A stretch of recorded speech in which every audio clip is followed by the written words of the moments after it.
Kids might not want to hear this, but school vacation is coming to an end, and that means getting back to everything normal schedules for everyone. That's right, routines. Not an easy task sometimes, but never fear. Dr. Scott Hatlett of Mass General for Children's is here to help. Good to see you, Doctor. Nice to see you too.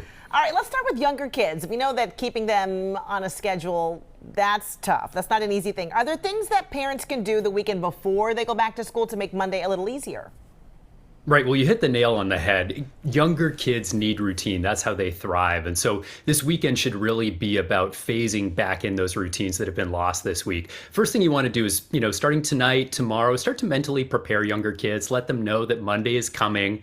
And then on Sunday, start to think about doing some of the things that will help them prepare for the week, right? Picking out their clothes for Monday, getting their backpack ready for school, starting to pack snacks and a lunch that they're going to bring that day.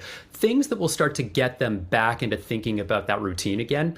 And then a couple of simple things that you can do on Sunday. The weather is going to be nice. Try to burn off some of that, nervous energy by going outside as a family, spending lots of time outdoors. Have a nice family dinner so that when bedtime comes that night, it's much easier to fall asleep. So Doctor, let's talk about the older ones. And I wonder if many of the same things apply.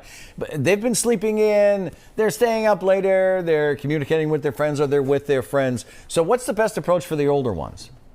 Right. Here, the focus needs to be getting sleep schedules back on track. And, if you think back to last month, how difficult that 1 hour time change was for so many of us, and especially tough for teens, well, imagine that they might have set their clock off by 1 to 2 hours, maybe even 3 hours just with this week if they've really been staying up late and sleeping in a lot. And so they have a lot of sort of schedule shifting to do. So I would say starting tomorrow, have a consistent wake up time that's as close as possible to their school wake up on Monday morning. You want to make sure that over the weekend they have a consistent bedtime that matches up with the time they need to go to bed during the week. Don't nap during the day. Resist that urge and avoid caffeine, especially caffeine after lunchtime, which can really impact sleep. And the goal here is really to try to get them back on track, which sometimes can take about 3 or 5 days or somewhere in between. We need 3 to 5 days to get back on track? I mean, really? It certainly can be. Really? Can be longer if the phase has been the phase shift has been even longer. If it's just a 1 hour shift, that might be a little bit faster. Yeah. Let me ask you this. So we know this was just a week off. Summer vacation's not far away. Are there things parents can do over the next few months to make that longer break a bit more manageable?